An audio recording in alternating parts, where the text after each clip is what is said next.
जो आज का हमारा लेक्चर है वो है हेयरी रूट कल्चर और उसके एप्लीकेशन सेकेंडरी मेटाबोलाइट के प्रोडक्शन में।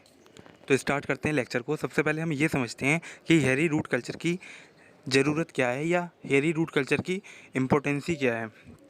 ठीक है, तो इसको एक एग्जांपल से समझते हैं। जिनसिंग एक प्लांट है जो प्रोड्यूस करता है सेपोनिन और other valuable metabolites with the help of our root system. उसके रूट सिस्टम के द्वारा जो सेपोनिन है या फिर जो अदर वैल्यूएबल मेटाबोलाइट्स हैं वो प्रोड्यूस होते हैं। सिमिलरली जो अनडिफरेंशिएटेड कैलस है एट्रोपा बेलेडोना का, वो एक एल्कलॉइड जिसका नाम हायोसायामाइन है वो प्रोड्यूस नहीं करता है, बट जो उसकी रूट है उसके द्वारा ये प्रोड्यूस होता है। अब एक मेजर प्रॉब्लम ये आती है कि जो नेचुरली जो रूट होती है वो बहुत स्लो ग्रोथ करती है, चाहे इन विट्रो में हो चाहे इन विवो कंडीशन के अंदर। दोनों कंडीशन के अंदर जो नेचुरल रूट होती है वो बहुत स्लो ग्रोथ करती है। बट हमें ये जो सेकेंडरी मेटाबोलाइट्स हैं इसका ये हमें हाई अमाउंट में रिक्वायर्ड होते हैं। ठीक, तो इसके प्रोडक्शन को इंक्रीज़ करने के लिए हम हेयरी रूट कल्चर कर सकते हैं। देखो, अब हेयरी रूट को अगर हमें डेवलप करना है तो उसके लिए एग्रोबैक्टीरियम राइजोजीन की आवश्यकता पड़ती है। एग्रोबैक्टीरियम राइजोजीन एक ग्राम नेगेटिव सॉइल बैक्टीरिया है जो क्या करता है, हेयरी रूट को इंड्यूस करता है या उसको डेवलप करता है हमारे प्लांट में। ठीक है, अब ये जो हेयरी रूट है ये क्या करती है, ये बहुत सारी ब्रांचिंग शो करती है, मतलब ये बहुत ज़्यादा ब्रांच्ड होती है हेयरी रूट। ठीक है, उसके बाद हाई ग्रोथ शो करती है।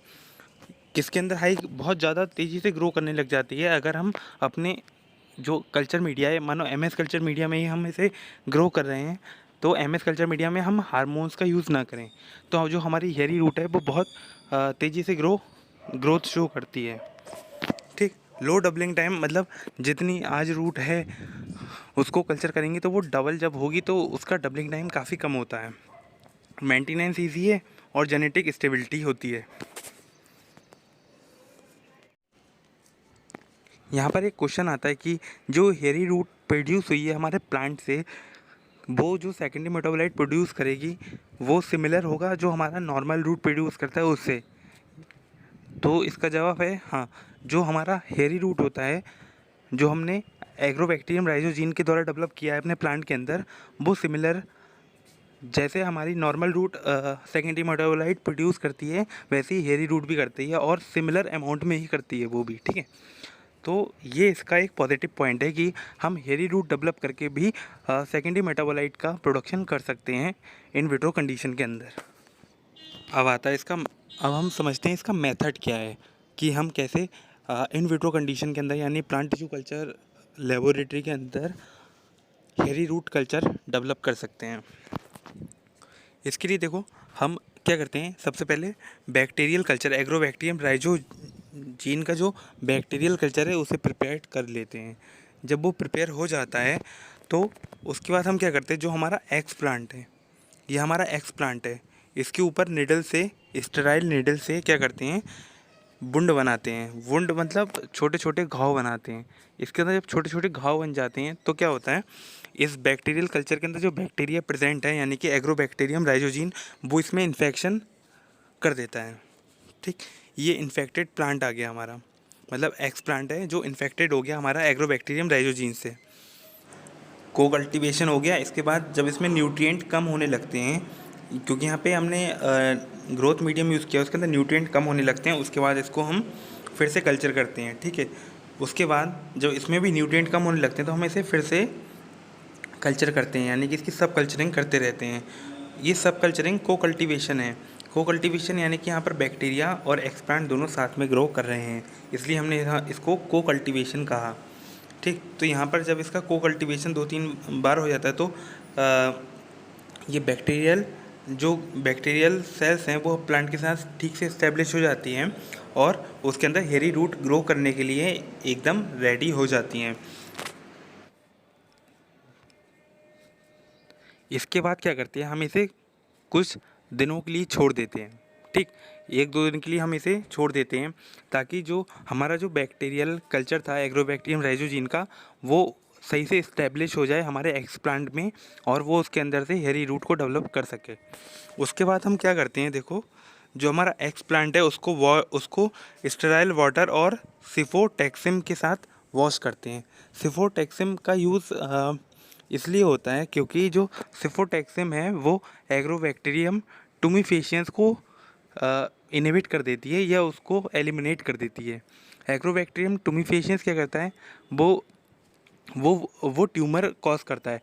तो ट्यूमर से बचाने के लिए अपने एक्सप्लांट को, क्योंकि हमारे एक्सप्लांट में वुंड बने हैं, अगर जो हमने अपने बैक्टीरियल कल्चर यूज़ किया है, अगर उसके साथ उसमें एग्रोबैक्टीरियम राइजोजीन के साथ एग्रोबैक्टीरियम टुमिफेशियंस प्रेजेंट है, तो उसको एलिमिनेट करने के लिए हम सिफोटेक्सिम का यूज़ करते हैं। जब सिफोटेक्सिम का यूज़ करते हैं तो एग्रोबैक्टीरियम टुमिफेशियंस एलिमिनेट हो जाता है और हमारे जो एक्सप्लांट है उसके अंदर ट्यूमर क्रिएट नहीं होता है। ठीक है, इसके बाद देखो हमने क्या किया, हमने अपने एक्सप्लांट को वॉश कर लिया था स्टेराइल वाटर और सिफोटेक्सिम से।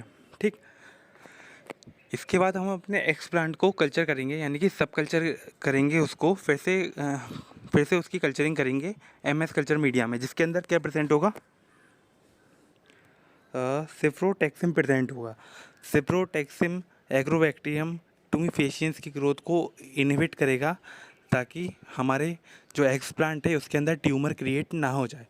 ठीक है, इसके साथ साथ एक चीज़ और भी प्रेजेंट होती है इसके अंदर, हाइग्रोमाइसिन। ये जो हाइग्रोमाइसिन है इसका एक बहुत इम्पॉर्टेंट रोल है। हमने जो अपने एक्सप्लांट लिए थे इसके रोल को समझते हैं, यानी कि हाइग्रोमाइसिन के रोल को समझते हैं। जो हमने एक्सप्लांट लिए थे उसको बैक्टीरियल कल्चर के साथ इंक्यूबेट किया। ठीक है, कुछ के अंदर बैक्टीरिया ने इन्फेक्शन किया होगा, कुछ के अंदर नहीं किया होगा। हमें सेलेक्ट करना है किसके अंदर इन्फेक्शन हुआ है और किसके अंदर नहीं हुआ है। सिलेक्शन करने के लिए या सेलेक्टेबल मार्कर कितना वर्क करता है वो है हाइग्रोमाइसिन यहाँ पर। ठीक है, ये हाइग्रोमाइसिन जिस एक्सप्लांट के अंदर इन्फेक्शन हो गया है, यानी कि बैक्टीरियल इन्फेक्शन, एग्रोबैक्टीरियम राइजोजीन का इन्फेक्शन हो गया है, उसकी ग्रोथ को प्रमोट करता है। और जिसके अंदर इन्फेक्शन नहीं हुआ है उस एक्सप्लांट से जो कैलस बनेगा उसको एलिमिनेट कर देगा। यहाँ पर कैलस बन भी सकता है और कैलस नहीं भी बनेगा। अगर कैलस बनता है तो उससे हेयरी रूट डेवलप हो जाती हैं बहुत सारी, और अगर कैलस नहीं बना तो जो हमारा एक्सप्लांट है उससे ही बहुत सारी हेयरी रूट उससे डेवलप हो जाती हैं। तो यहाँ पर कैलस बन भी सकता है और डायरेक्ट भी हेयरी रूट डेवलप हो सकती हैं। लेकिन हाँ, यहाँ पर जो हाइग्रोमाइसिन है उसका जो रोल है वो सिलेक्शन करने में है कि किस एक्सप्लांट में इन्फेक्शन हुआ है एग्रोबैक्टीरियम राइजोजीन का और किस में नहीं हुआ है। जिसमें इन्फेक्शन हुआ है हाइग्रोमाइसिन उसकी ग्रोथ को प्रमोट करता है, और जिसमें इन्फेक्शन नहीं हुआ है एक्सप्लांट में उसकी ग्रोथ को इनहिबिट कर देता है और उसकी वहाँ पर डेथ हो जाती है।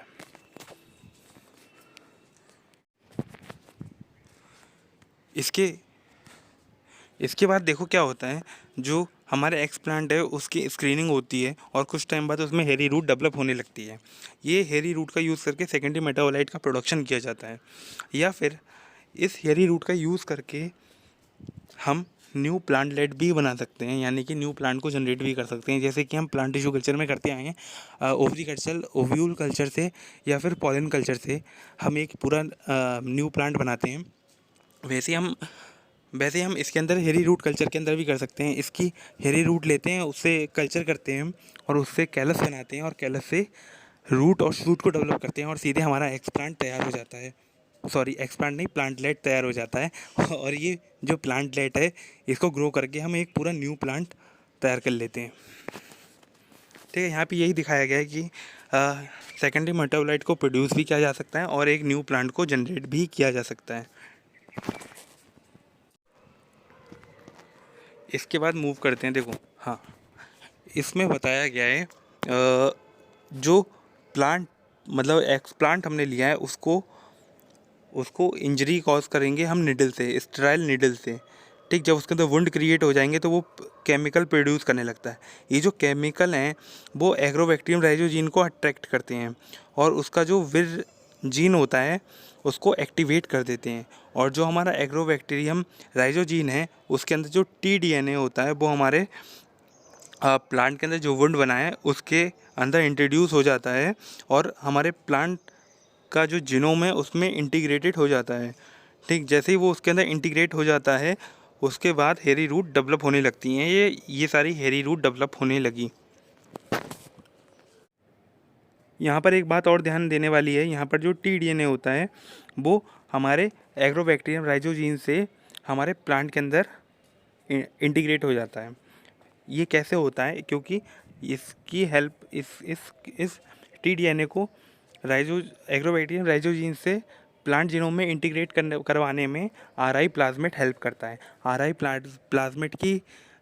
जो प्लाज्मिड है वो वेक्टर की तरह वर्क करता है और जो टीडीएनए होता है उसको प्लांट के अंदर इंटीग्रेट कराने में हेल्प करता है। ठीक है, आप ये डायग्राम अपने पेपर में बना सकते हो। इसके बाद जो आता है सिमिलर प्रोसेस है कि हम एग्रोबैक्टीरियम राइजोजीन से इन्फेक्शन करके कैसे न्यू प्लांट बना सकते हैं, सेकेंडरी मेटाबोलाइट का प्रोडक्शन कर सकते हैं। एक बात और आती है, जो हेरी रूट डेवलप होती हैं वो डेवलप कैसे होती हैं? उसके अंदर कुछ जो जीन है वो बहुत इंपॉर्टेंट रोल प्ले करती हैं जिन्हें कहते हैं रोल जीन। रोल ए, रोल बी, रोल सी और रोल डी, ये 4 जीन के हेल्प से ही हेरी रूट डेवलप होती हैं।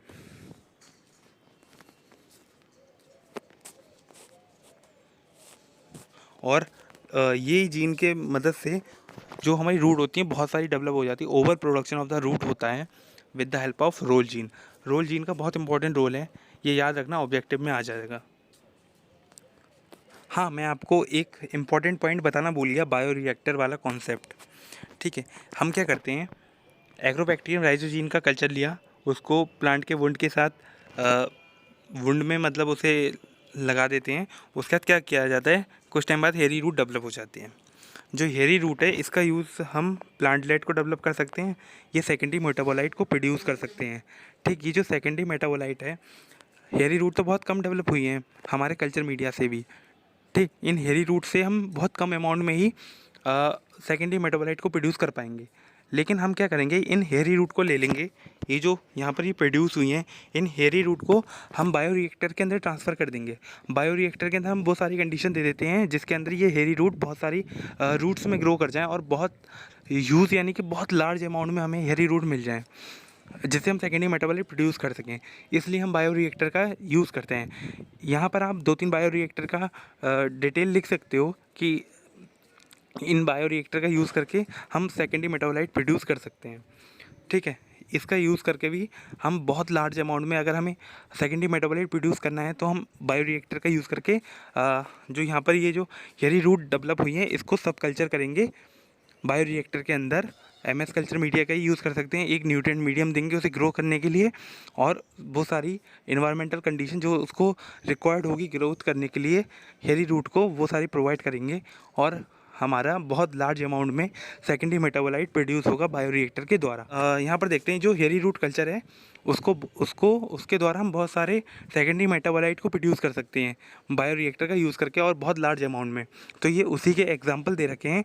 आप इन एग्जांपल को सिंपली रीड नहीं करूँगा मैं, आप इनको अपने पेपर के अंदर लिख लीजिएगा। अगर वो एग्जांपल पूछे तब भी, अगर ना पूछे आप तब भी लिखो तो ये क्वेश्चन देखने में अच्छा लगेगा। तो यहाँ पर पहला एग्जांपल, दूसरा, तीसरा और चौथा, इसके बाद आ गया ये 5वां एग्जांपल। ये 5वां एग्जांपल बहुत इंपॉर्टेंट है, आप इसको पढ़ लीजिएगा। मैं आपको ये 5वां एग्जांपल सिंपल वे में समझाता हूँ। तो देखो, ये जो 5वां एग्जांपल है बहुत ज़्यादा स्पेशल है।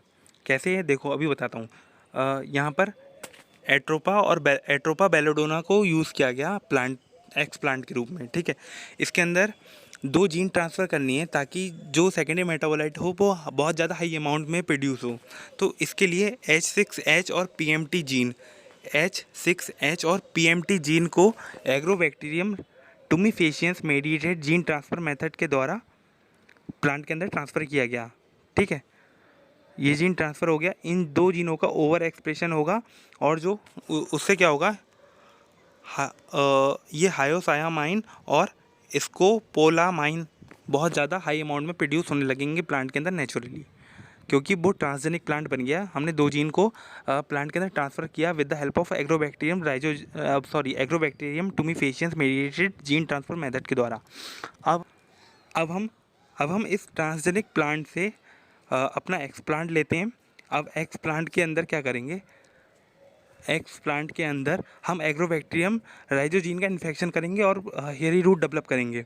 अब ये जो हेरी रूट सेकेंडरी मेटाबोलाइट प्रोड्यूस करेंगे, ये बहुत ज़्यादा लार्ज अमाउंट में होगा, क्योंकि इसके अंदर 2 जीन का ओवर एक्सप्रेशन है। मतलब ये ट्रांसजेनिक एक्सप्लांट है, उससे हमने हेरी रूट बनाया है। तो इससे इन दोनों जो सेकेंडरी मेटाबोलाइट है बहुत हाई अमाउंट में प्रोड्यूस होने लगेंगे कंपेयर टू नेचुरल प्लांट। तो इसमें दोनों बैक्टीरिया का यूज़ किया गया, एग्रोबैक्टीरियम राइजोजीन का भी और एग्रोबैक्टीरियम टुमिफेशियन जीन ट्रांसफ़र मेथड का भी। ठीक है, तो और लेकिन जो छठा वाला एग्जांपल है ये नॉर्मल है, एग्रोबैक्टीरियम राइजोजीन से ही प्रोडक्शन इंक्रीज़ किया गया। और ये 8th वाला भी आप सीधे रीडिंग करके आप लिख देना, इसमें भी कुछ ज़्यादा समझाने वाला है नहीं।